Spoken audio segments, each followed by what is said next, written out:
nggak ada suaranya. Selamat sore. Sore. Oke, jadi terima kasih ya. Kali ini saya akan menerangkan bicara tentang pupuk. Di sini ada pupuk NPK, ada pupuk tunggal. Walaupun adik-adik semuanya adalah internal audit, tidak ada salahnya mengenal pupuk itu sendiri.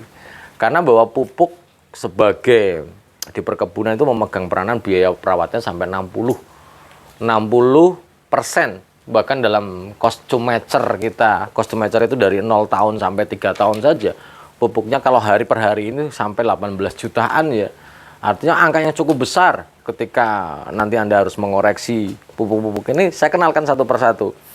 Ini adalah pupuk dolomit ini yang pertama. Ini dolomit M100 ya. Ini KAS 100 ini. Bahwa KAS 100 ini adalah menandakan bahwa dia adalah memiliki harus lolos 100 mes, minimal 85%. 100 mes. Jadi dia memang sudah mengalami pengayakan yang mengalami pengayakan yang cukup halus. Sehingga mau nggak mau bahwa yang namanya dolomit yang berbahan dasar batu ini harus harus diayak dengan kondisi yang paling lembut supaya dia mudah bereaksi. Karena balik lagi, dolomit terbuat dari batuan dolomit. Lah, kalau ini sumber di Indonesia sangat banyak sekali. Jadi memang ini rata-rata dari Jawa Timuran juga ada. Ini gudang-gudang dolomit ini. Nah, dolomit ini biasanya digunakan sebagai pupuk dasar yang ada di lubang tanam kelapa sawit dipakai. Kemudian pupuk dasar pencampuran di pre-nursery atau my-nursery juga digunakan. Karena memang balik lagi ada dua aspek ketika kita menggunakan dolomit ini. Yang pertama, kadar CaO-nya itu ada. Karena balik lagi dolomit itu memiliki rumus kimia adalah kalsium magnesium karbonat. Berarti dia ada CaO-nya, kalsium oksidanya. Yang mana bahwa dolomit ini pasti akan menaikkan pH tanah. Di sisi lain bahwa dolomit ini memiliki MgO atau magnesium oksida yang nanti akan bereaksi menghasilkan ion magnesium yang diperlukan tanaman dalam jumlah cukup banyak. Maka dolomit ini adalah pupuk yang secara umum digunakan di perkebunan kelapa sawit. Oke, setelah dolomit, kita biasanya urutannya dulu ke rock fosfat. Berbeda dengan dolomit, rock fosfat ini adalah pupuk dengan hampir 100% kita impor dari luar negeri. Apakah Indonesia nggak punya rock fosfat? Jawabannya ada. Tapi rock fosfat yang ada di Indonesia atau batuan fosfat alam kita, kadar P2O5-nya belum sampai di atas 20%. Sehingga kebijakan pemerintah untuk rock fosfat masih banyak impor dari luar negeri. Contohnya Maroko, Peru, kemudian dari Egypt. Nah, RP juga, rock fosfat juga ada yang mengatakan ada RP tapi ada CIRP. CIRP apa? CIRP juga RP, cuma bedanya karena dia berasal dari Christmas Island dari Australia, maka disebut namanya CIRP. Ya tetap sama saja bahwa dia terbuat dari batuan fosfat atau rock fosfat ini yang digunakan untuk tanaman kelapa sawit kita sebagai sumber fosfornya. Pertanyaannya Pak Pendi, kok di sini kok nggak ada SP36 atau TSP? Dan perusahaan akan banyak memilih rock fosfat karena satu, murah, dan efek terhadap tanahnya ini agak sedikit basah. Ini karena biasanya dia dalam proses pembentukannya ada afiliasi, ada kandungan kalsiumnya sehingga dia relatif agak basah. Ini. Kemudian kalau dari bentuknya, kalau kita lihat ini bahwa kok bentuknya kayak tanah ya Pak Pendi. Berbagai macam, ada banyak warna ya untuk rock fosfat itu, ada yang mulai dari coklat, ada yang mulai dari krem. Untuk khususnya yang Peru, dia warnanya agak kehitaman. Kadarnya rata-rata rock fosfat adalah 28% P2O5. Kemudian dia karena cara mengetesnya nanti ini biasanya kok kayak ada batu-batunya ya Pak Pendi. Bener. Rock fosfat dolomit jarang yang palsu. Tapi oplosannya banyak. Karena kalau kita lihat di sini nanti kita buktikan apakah dia kalau kita ngomongin rock fosfat tidak mungkin ada batuan bekunya. Kalau seandainya nanti misalnya dimasukkan ke dalam air mineral, kemudian dikocok, kemudian kok ada kayak kerikil-kerikil batu belah, oh jelas tidak. Berarti dia berarti ada pengotornya itu. Kemudian beberapa kasus ada oknum yang mencampur rock fosfat ini ditambah dengan beberapa pecahan asbes, Ini. Maka cara melihatnya nanti kita lanjutkan untuk meneliti secara dini. Kemudian selanjutnya kita akan lari ke pupuk nitrogen. Pupuk nitrogen yang kita gunakan di perkebunan ada dua. Yang pertama adalah urea. Ini ada urea. Kemudian satunya lagi adalah ZA. Zoyl ammoniak ini. Nah, ini kalau urea dia yang kita gunakan secara umum ada yang bentuknya pril seperti ini. Ini dia terbuat dari amoniak cair ya. Kemudian dia kedua pupuk ini bedanya ini kadarnya 46%. 46% nitrogen, kalau ZA ini kadarnya cuma 21%. Nah, kalau di urea itu tidak ada pupuk unsur tunggal penyertanya itu nggak ada. Tapi kalau ZA ini ada penyertanya, yaitu adalah sulfur sebanyak 24%. Sehingga kalau bagi petani kelapa sawit lebih banyak menggunakan urea dibandingkan ZA. Kalau di ZA ini bentuknya seperti gula pasir. Ini kalau Anda lihat ini bentuknya kayak gula pasir ya kan.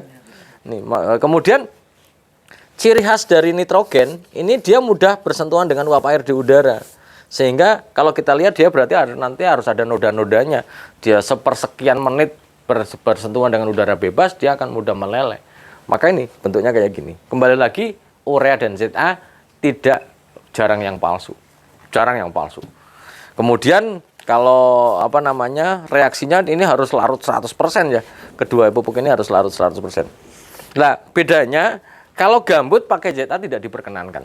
Karena balik lagi ada kadar 24% sulfurnya yang dia bereaksi agak asam. Sehingga kalau pupuk ZA itu di daerah sana itu banyak tuh penggunaan ZA. Salah satunya tanaman-tanaman yang membutuhkan kondisi yang agak asam. Sebagai contoh adalah Grand Giant Pineapple itu apa? Nanas itu butuh agak asam, maka dia biasanya pemupukannya pakai ZA. Nah, di perkebunan kelapa sawit kemarin kita coba pakai ZA. ZA ini di balik ZA ini bagaimana meningkatkan rendemen atau kadar minyak. Itu bisa kita pakai ZA. Tapi ingat bahwa ketika menggunakan ZA ini kita tidak bisa terlepas. Terlepas dari apa? Kadarnya cuma 21%.